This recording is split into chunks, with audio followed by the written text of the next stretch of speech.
रतनपुर गांव में एक गरीब किसान रामू अपनी बीवी सरला के साथ रहता था। सुबह के वक्त मिट्टी के छोटे से घर में चूल्हा जल रहा था, जिस पर लोहे की कढ़ाई में थोड़ी सी सब्जी पक रही थी। अचानक दरवाजा खटखटाने की आवाज आती है। अरे इतनी सुबह सुबह कौन इतने जोर जोर से दरवाजा पीट रहा है?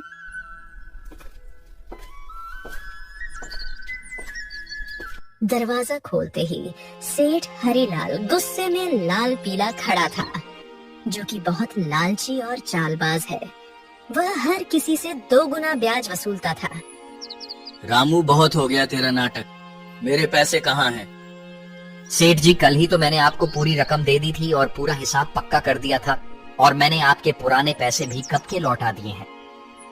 देर की वजह से तेरा ब्याज बढ़ गया है। अब वो उधार तुझे 5 गुना ब्याज के साथ लौटाना होगा। 5 गुना? सेठ जी, ये तो अन्याय है। मैंने मेहनत करके ब्याज सहित पूरे पैसे चुका दिए हैं। मैं गरीब आदमी इतना भारी ब्याज कैसे दे सकता हूँ? ज्यादा जुबान मत चला। अगर पैसा नहीं दिया ना तो तेरे घर का ताला तोड़कर बर्तन कपड़ा सब उठा ले जाऊंगा। तेरी बैलगाड़ी भी बेच दूंगा। सेठ जी, गरीब का खून चूसकर आपको क्या मिलेगा? हमारे साथ ऐसा मत करिए। इतना ज्यादा ब्याज मैं नहीं दे पाऊंगा। पैसे तो तुझे देने ही पड़ेंगे। देख लूंगा मैं तुझे। याद रखना रामू, हरीलाल से पंगा लेना आसान नहीं है। सेठ रामू को धमकाते हुए चला जाता है, लेकिन जाते जाते अपने नौकर को कहता है, इस गरीब भिखारी की इतनी मजाल, मुझे ना बोलकर इसने गलती कर दी। इसे तो सबक सिखाना पड़ेगा ताकि गांव में बाकी गरीब भी डर में रहे। आप बताइए, ये जिंदगी कब बदलेगी? रोज रोज 2 वक्त की रोटी के लिए जूझना पड़ता है। कभी मन करता है घर की टूटी छत ठीक करवा दूं, तो कभी सोचती हूँ कि हमारे पास भी अच्छे कपड़े हों, लेकिन लगता है किस्मत ने हमें बस तंगी ही दी है। मुझे पता है तुम्हें तकलीफ है, पर मैं क्या करूं? खेत छोटे हैं, बारिश वक्त पर नहीं होती, ऊपर से कर्ज का बोझ भी सर पर है। मैं दिन रात मेहनत करूं, तब हमारे हिस्से में यही नमक रोटी आती है। मेहनत? हाँ, मेहनत तो आप करते हैं, लेकिन भगवान हमारी सुनता ही कहाँ है। लगता है जैसे भाग्य ने हमें इस गरीबी में ही सड़ने के लिए भेजा है। सरला ने आह भरी, पर चुपचाप सब्जी पकाने लगी। कमरे में सन्नाटा था। रामू ने मन ही मन ठान लिया, आज खेत में चाहे जान निकल जाए, पर घर लौटकर कुछ ऐसा लाऊंगा जिससे सरला के चेहरे पर मुस्कान आ जाए। रामू को नहीं पता था कि आज का दिन उसकी जिंदगी की सबसे बड़ी कहानी की शुरुआत करने वाला है। सुबह के वक्त रामू खेत जाने के लिए घर से निकल रहा है। सुबह की हल्की हल्की धूप खेतों पर पड़ रही थी। सरला के मन में आज कुछ हलचल सी चल रही थी। रामू रोज गांव के बीच से होकर जाने वाला रास्ता मंदिर के पास से गुजरता था। रामू रोज इसी रास्ते से जाता था, क्योंकि यही सबसे छोटा और आसान रास्ता था। मंदिर में उस वक्त बस पुजारी ही थे जो सफाई कर रहे थे। प्रणाम पंडित जी, कैसे हैं आप? तबीयत ठीक है ना आपकी? हाँ बेटा, सब अच्छा है। भगवान का आशीर्वाद तुझ पर हमेशा बना रहे। पुजारी से बात करके रामू अपने खेत की तरफ निकल जाता है। उसी शाम गांव का सबसे अमीर सेठ हरिलाल अपने नौकर के साथ बैठा था। वह बहुत लालची और चालाक था। उसके मन में एक खतरनाक योजना पनप रही थी। सेठ हरिलाल अपने बड़े से घर में खाट पर बैठा पान चबा रहा था। पास में उसका नौकर कालू खड़ा था। अरे कालू सुन, मंदिर के गहनों को देखकर मेरा जी ललचा गया है। कल रात मंदिर में जो सोने चांदी के गहने हैं ना, वो मेरे घर में होने चाहिए। गांव वाले मेरी इज्जत करते हैं, लेकिन पैसा और बढ़ाना है मुझे। सेठ जी, पर यह तो पाप का काम होगा। भगवान के घर से गहने चुराना अच्छा नहीं लगेगा। अरे मूर्ख, भगवान को क्या जरूरत है गहनों की? उनका क्या होगा इनसे? असली भगवान तो पैसा है, और पैसा इंसान के हाथ में अच्छा लगता है। पर गांव वाले अगर उनको पता चल गया तो? बस यही तो मजा है। चोरी हम करेंगे और इल्जाम किसी और पर लगेगा। पता है किस पर? उस गरीब रामू पर। आज उसकी और उसकी बीवी की जुबान बहुत ज्यादा ही चल रही थी। रामू, वो तो रोज मंदिर के पास से ही अपने खेत के लिए जाता है ना? हाँ, हम इसी बात का फायदा उठाएंगे। सबको लगेगा कि उसी ने चोरी की। गांव वाले पहले ही उसे तिरछी नजरों से देखते हैं। बस आज रात ही हम अपना काम कर देंगे और सुबह हंगामा हो जाएगा। तू बस ये याद रख, कोई गलती नहीं होनी चाहिए। आधी रात को हम मंदिर में घुसेंगे, गहने उठाएंगे और अपने गोदाम में छुपा देंगे। सुबह मैं खुद शोर मचाऊंगा और रामू का नाम लूंगा। कालू डरते डरते सिर हिलाता है और अपने सेठ की बात मान लेता है। रात का समय था। गांव में हर तरफ सन्नाटा था। बस कहीं कहीं कुत्तों के भौंकने की आवाज आ रही थी। उस रात सेठ लालच में अंधा हो जाता है और इस घिनौनी साजिश को अंजाम देता है। अपने नौकर से मंदिर में चोरी करवाता है। पास ही अंधेरे में एक काली बिल्ली म्याऊं करके गुजर जाती है, जैसे वो इस पाप की गवाही दे रही हो। अगली सुबह गांव के बीचों बीच मंदिर के सामने एक भीड़ इकट्ठी हो गई थी। हर कोई जोर जोर से बातें कर रहा था। माहौल में घबराहट और गुस्से की गूंज थी। अरे यह क्या हो गया? मंदिर के सारे सोने के गहने रातों रात गायब हो गए। इतना बड़ा अपशकुन, भगवान के गहने चुरा ले गया कोई। ये तो बहुत बुरी बात है। इसी बीच रामू रोज की तरह खेत की तरफ जाने के लिए उसी रास्ते से गुजर रहा था। भीड़ देखकर वो रुक गया और पास आ गया। अरे क्या हो गया भाई लोग? इतनी सुबह सुबह ये भीड़ किस बात की है? अरे रामू, तूने सुना नहीं मंदिर में चोरी हो गई? भगवान के सारे गहने कोई उठा ले गया। रामू यह सुनकर चौंक जाता है। भीड़ में खड़ा सेठ, जो असल में चोरी किया था, वह बहुत मासूम बन रहा था। पंडित जी आप बताइए, कल रात तक तो गहने मंदिर में थे, फिर अचानक कौन ले गया? आप बताइए पंडित जी, क्या आपने मंदिर के आसपास किसी को आते जाते देखा है? आपको किसी पर शक है क्या? अरे मैंने देखा है रामू, रोज मंदिर के रास्ते से आना जाना करता है। सेठ जी, कल तक तो सब कुछ ठीक ठाक था। मंदिर के पास से तो कई लोग गुजरते हैं, लेकिन रोज सुबह सुबह खेत की तरफ जाने के लिए रामू इधर से निकलता है। मगर रामू ऐसा काम करेगा मुझे नहीं लगता। अरे पंडित जी, जमाना खराब है, आदमी की नीयत कब बदल जाए क्या पता। और वैसे भी जिसने किया है वो मुंह से कभी मानेगा नहीं। मैंने अपनी आंखों से देखा है। रात को जब मैं खेत की तरफ जा रहा था, रामू मंदिर के पास चुपके चुपके घूम रहा था। ये क्या कह रहे हो आप लोग? मैंने कोई चोरी नहीं की है। इतना बड़ा पाप मुझ पर मत डालो। अरे हाँ, ये गरीब आदमी है, पैसों की तंगी में है, ये कर भी सकता है ये काम। ये लोग मुंह पर अच्छे बनते हैं। अरे भगवान से डरिए आप लोग, हमने कुछ नहीं किया। हम गरीब जरूर हैं, लेकिन चोर नहीं। मेरे पति जितना ईमानदार इंसान इस पूरे गांव में कोई नहीं है। ऐसा मत कहिए, वरना भगवान आप लोगों को कभी माफ नहीं करेगा। रामू और उसकी बीवी ने बहुत समझाने की कोशिश करी, लेकिन भीड़ मानने को तैयार नहीं थी। सब रामू को ही चोर मान बैठे। रामू और सरला की आंखों में आंसू आ गए, लेकिन भीड़ में कोई उनकी सुनने को तैयार नहीं था। गांव वालों, अब तो सब साफ है। मंदिर के गहने चुराने वाला यही रामू है और ऐसे आदमी को हमारे गांव में रहने का कोई हक नहीं। चोरी करने वाले की एक ही सजा है, गांव से बाहर निकाल देना। हाँ, अगर इसने मंदिर में चोरी की है तो यह तो भगवान का भी अपराधी हुआ। इसे यहीं रहने देंगे तो कल हमारे घरों से भी चीजें गायब हो जाएंगी। अरे आप सब क्यों नहीं समझते? मैं निर्दोष हूँ। मैंने कोई चोरी नहीं की। मैं तो रोज के जैसे अपने खेत जा रहा था। मुझ पर इतना बड़ा इल्जाम मत डालिए। भीड़ में जोर जोर से आवाजें गूंजने लगी। निकालो इसे गांव से। भीड़ में हलचल मच गई। लोग एक दूसरे से कान्हा फूंसी करने लगे। रामू और सरला की आंखों में आंसू भर आए। उन्होंने कई बार सफाई देने की कोशिश की, लेकिन किसी ने उनकी नहीं सुनी। सबने मिलकर उन्हें गांव के बाहर निकाल दिया। रामू और सरला मजबूर होकर गांव छोड़कर चले गए। रामू और सरला रोते रोते गांव छोड़ चुके थे। गांव के बाहर एक सुनसान जगह पर टूटी फूटी झाड़ियों और कंटीली झाड़ियों के बीच एक पुरानी पड़ी झोपड़ी मिली। मजबूरी में वहीं उनका नया घर बन गया। सुनिए जी, यह जगह कितनी सुनसान है। न पास में कोई इंसान, यहाँ आसपास की झोपड़ियों में कोई रहता भी नहीं है। न खाने को कुछ है। अब हम क्या करेंगे?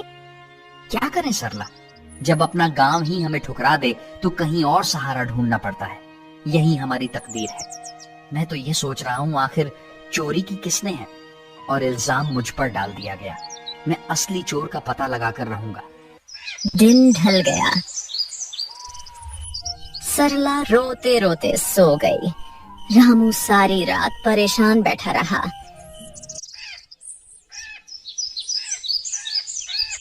अगली सुबह जब रामू उठा तो उसने देखा कि सरला रो रो कर भूख से कमजोर हो गई है। सरला तुम यहीं रहो, मैं कुछ खाने के लिए लाता हूँ, फिर अपने खेत जाऊंगा दूसरे गांव से होते हुए। तुम दरवाजा अंदर से बंद करके आराम करो। इतना कहकर रामू जंगल की ओर चल गया।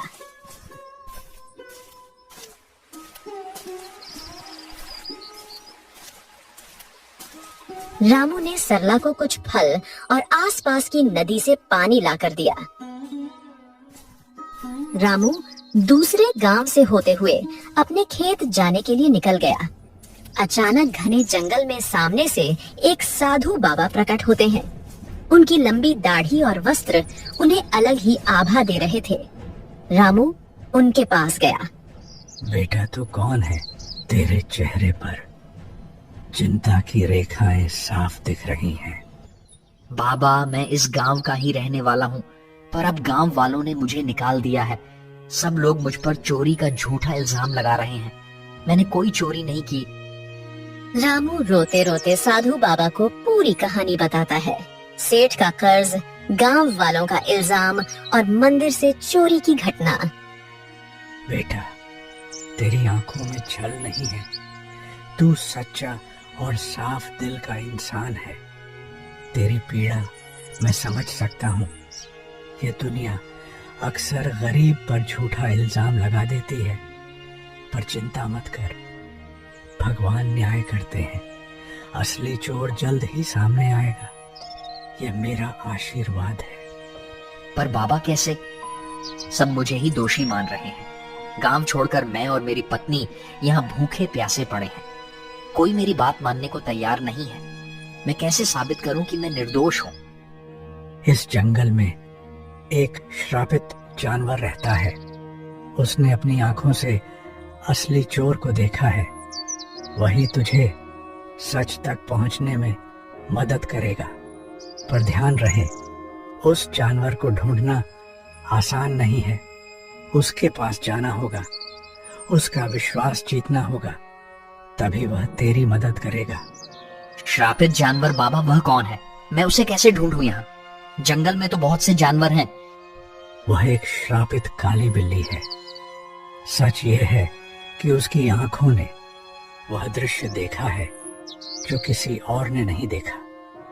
जा बेटा, उस जानवर को ढूंढ और उससे मदद मांग।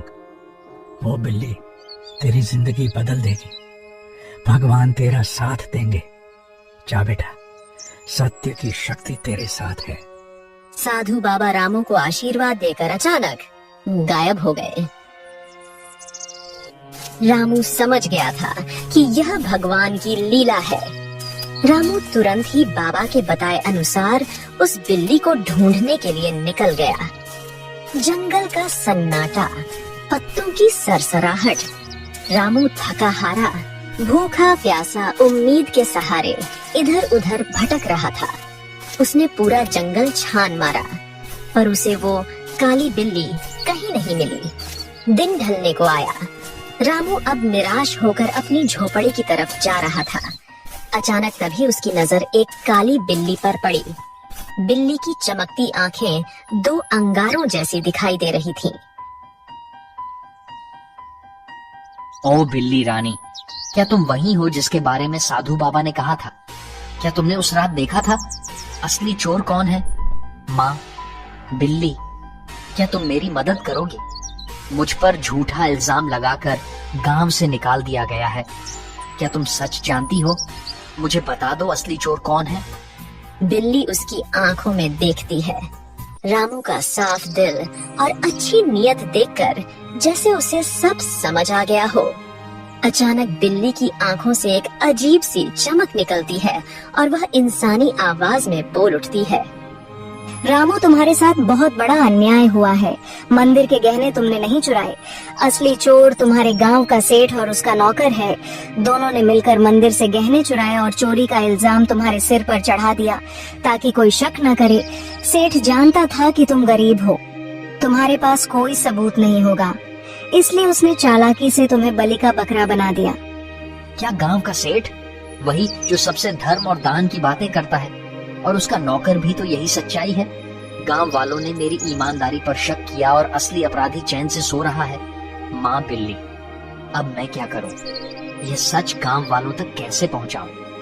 समय आने दो रामू, सच को कोई दबा नहीं सकता। मैं तुम्हारी मदद करूंगी। तुम मुझे कल गांव लेकर चलो। मैं वहां जाकर सबको सारी सच्चाई बताऊंगी और तुम्हें निर्दोष साबित करूंगी। रामू को बिल्ली की बातें सुनकर राहत मिलती है।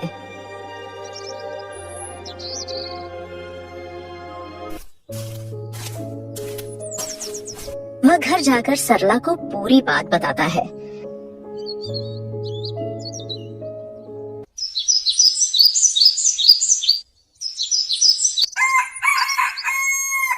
अगली सुबह रामू और सरला बिल्ली को लेकर गांव जाते हैं और सबको बुलाते हैं।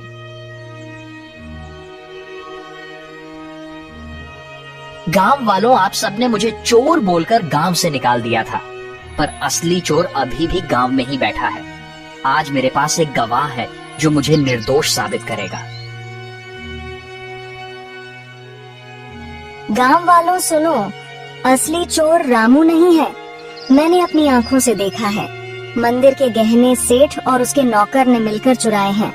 अगर तुम्हें यकीन नहीं होता तो सेठ के घर जाकर देखो, मंदिर के गहने वहीं मिलेंगे। अरे, यह बिल्ली बोल कैसे रही है?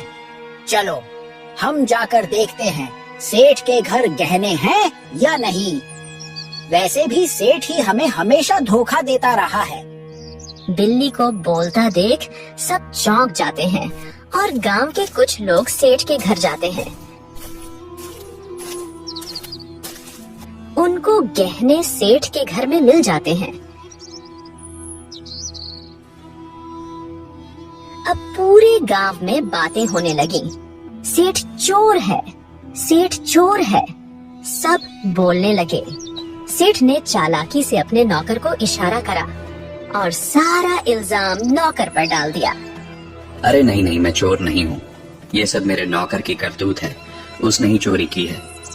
मैं तो खुद हैरान हूँ। झूठ मत बोलिए सेठ जी, आप सबसे ब्याज में 4 गुना पैसे वसूलते हो, अब चोरी भी करवा रहे हो। ठीक है, अगर तुम सब कहते हो तो इस नौकर को सजा मैं दूंगा, क्योंकि यही असली चोर है। मुझे इस बारे में कुछ नहीं पता था। सेठ ने पूरे गहने वापस मंदिर में रखवा दिए। अब गांव में उसकी कोई इज्जत नहीं करता है। पूरे गांव वालों ने रामू से माफी मांगी। उन्हें अपनी गलती का एहसास हो गया। सबने पूरे आदर सम्मान के साथ रामू और सरला को गांव वापस बुलाया।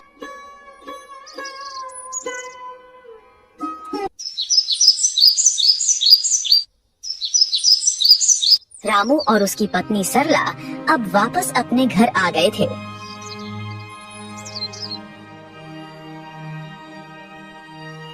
शाम का समय, हल्की ठंडी हवा चल रही है। रामू बोलने वाली बिल्ली के साथ खेत की तरफ जा रहा था।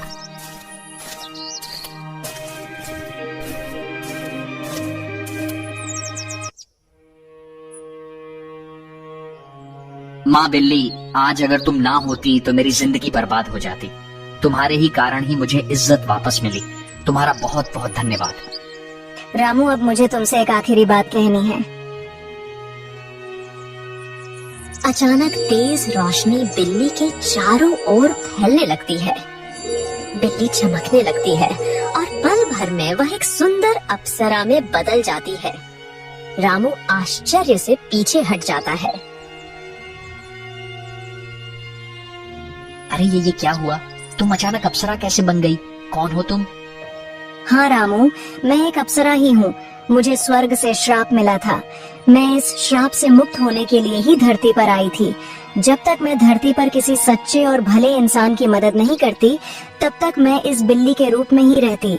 तुम एक सच्चे और ईमानदार इंसान हो, इसलिए तुम्हें बचाकर मैंने भी अपना श्राप तोड़ दिया। अब मुझे मुक्ति मिल चुकी है।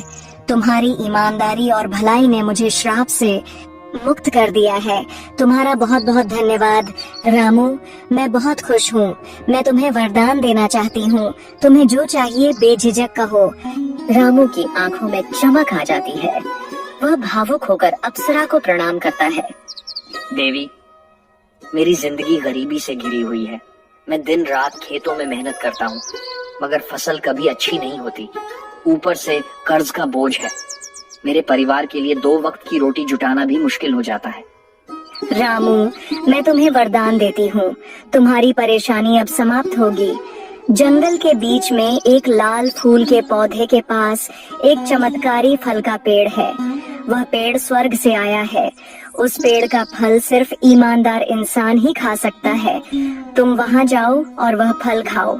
तुम्हारे खेतों में समृद्धि होगी, कर्ज मिट जाएगा और जीवन खुशहाल हो जाएगा। बस याद रखना, तुम हमेशा इसे ही रहमदिल रहना, वरना तुम्हारी जिंदगी वापस वैसे ही हो जाएगी। सुखी रहो रामू। अब मैं चलती हूँ, अपना ख्याल रखना। रामू को वरदान देकर अप्सरा अचानक गायब हो जाती है।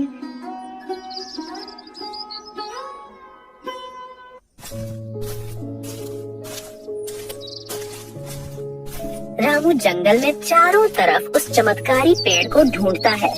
सूरज ढलने को होता है। थका हारा रामू अचानक लाल फूल के पौधे को देख लेता है। रामू धीरे धीरे आगे बढ़ता है और देखता है कि पौधे के पीछे एक सुंदर चमकदार पेड़ खड़ा है। पेड़ की टहनियों पर सुनहरे फल चमक रहे हैं। रामू श्रद्धा से पेड़ के पास जाता है। पेड़ देवता, मुझे अप्सरा ने आपके पास भेजा है। मैं गरीब किसान रामू हूँ। क्या मैं आपके फल खा सकता हूँ? अचानक पेड़ से आवाज आई। रामू, मुझे सब पता है। तुम सच्चे और भले इंसान हो, इसीलिए अप्सरा ने तुम्हें यहाँ तक पहुँचाया है। तुम मेरा एक फल खा लो, तुम्हारी सारी परेशानियां मिट जाएंगी और तुम्हारा जीवन खुशहाल हो जाएगा।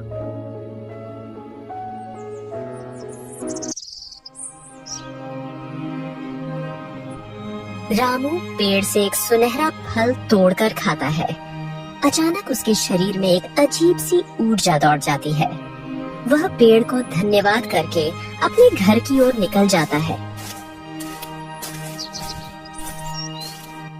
और जैसे ही वह घर के पास पहुंचता है, उसकी झोपड़ी एक सुंदर बड़ा आलीशान घर में बदल जाती है। रामू दंग रह जाता है। उसकी पत्नी बाहर आकर चौंक जाती। अरे सुनिए, ये क्या हो गया? हमारी झोपड़ी कहाँ गई? इतना बड़ा घर कैसे बन गया? क्या यह घर हमारा है? हाँ प्रिय, ये सब भगवान की कृपा है। जंगल में मुझे एक अप्सरा मिली। उसने मुझे चमत्कारी पेड़ का रास्ता बताया। उस पेड़ ने मुझे फल दिया और जैसे ही मैंने खाया, हमारी किस्मत बदल गई। रामू ने सरला को उस स्वर्ग से आई श्रापित बिल्ली की पूरी कहानी बताई। इतने सालों की गरीबी के बाद अब हमारी जिंदगी बदल गई। भगवान का बहुत बहुत धन्यवाद। हाँ, मगर याद रखना, यह चमत्कार हमें सिर्फ इसलिए मिला है क्योंकि हमने कभी बेईमानी नहीं की। ये वरदान हमें हमारी मेहनत और ईमानदारी की वजह से मिला है।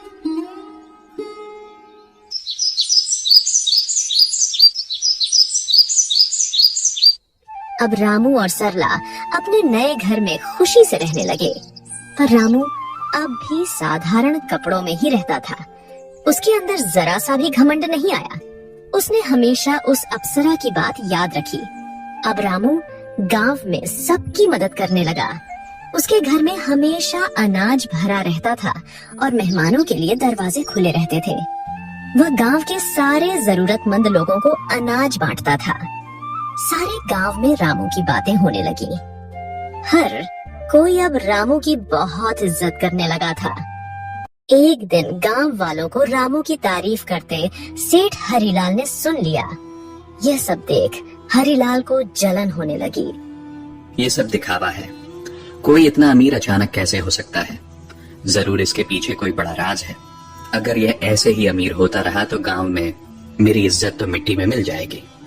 अबे कालू सुन, तू जरा रामू पर नजर रख और पता कर कि इसके पास दौलत आने का असली राज्य क्या है। उसी दिन से सेठ का नौकर रामू पर नजर रखने लगा।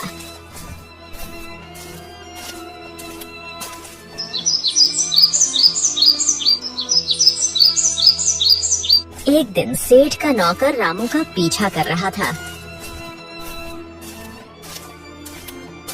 उसने देखा कि रामू जंगल में जाकर उस चमत्कारी पेड़ से बात कर रहा है। कालू चुपके चुपके रामू की सारी बातें सुन रहा था।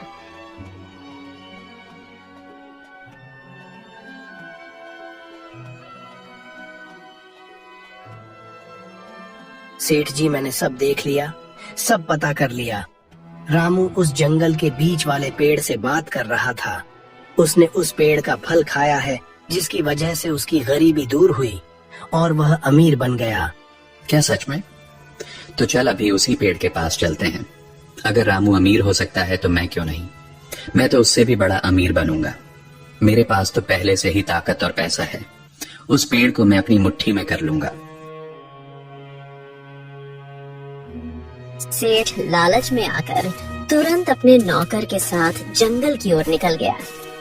पर उसे क्या पता था, आज यह लालच उसे ले डूबेगी। वो लोग पेड़ के पास पहुँचे और फल तोड़ने की कोशिश करते हैं, पर एक भी फल उनसे नहीं टूटता। सेठ गुस्से में आकर पेड़ से कहता है, ओ पेड़, सुना है तूने रामू को फल देकर अमीर बनाया है। अब मुझे भी अपने फल दे, जल्दी कर। मैं इस पूरे गांव का सबसे बड़ा आदमी हूँ। अब मैं और भी शक्तिशाली बनना चाहता हूँ। सेठ, तू लालची है, अहंकारी है और बेईमान है। मैं अपना फल सिर्फ उसी को देता हूँ जिसके दिल में दूसरों के लिए करुणा हो, जो ईमानदार हो और सच्चा हो। तेरे दिल में सिर्फ लालच और घमंड है, इसलिए तुझे कभी यह फल नहीं मिलेगा। क्या कहा? तू मुझे फल नहीं देगा? अरे मूर्ख पेड़, अगर तू मुझे फल नहीं देगा तो मैं तुझे जड़ से काट दूंगा। तेरे जैसे 1000 पेड़ मैं खरीद सकता हूँ मैं। अब तू देख, तुझे काट कर मैं तेरे सारे फल ले लूंगा। अबे कालू, कुल्हाड़ी उठा और इसे काट डाल। गांव जाकर उस रामू को भी आज मैं खत्म कर दूंगा। कालू भाग कर जाता है और कुल्हाड़ी लेकर आता है। सेठ पेड़ को अपने पैर से मारने लगता है और उसका नौकर कुल्हाड़ी से पेड़ काटने की कोशिश करता है, लेकिन कुल्हाड़ी लगते ही चिंगारियों में निकलती है। अचानक आसमान से बिजली गिरने लगी और तेज हवा चलने लगी। ठहरो, तुम दोनों को अपने लालच और पाप का फल अब यही मिलेगा। तुम्हें दूसरों की मेहनत और भलाई से जलन थी, अब तुम्हें इसका परिणाम भुगतना होगा। अचानक पेड़ से एक चिंगारी निकलती है। सेठ और उसका नौकर वहीं जलकर राख हो जाते हैं। सच्चाई और ईमानदारी की राह चाहे कितनी भी कठिन क्यों ना हो, अंत में जीत हमेशा अच्छाई की ही होती है। लालच और बेईमानी इंसान को कभी सुख नहीं दे सकते। भगवान भी उसी का साथ देते हैं जिसका दिल साफ हो और जो दूसरों की मदद करता है। इसीलिए हमें हमेशा नेक रास्ते पर चलना चाहिए।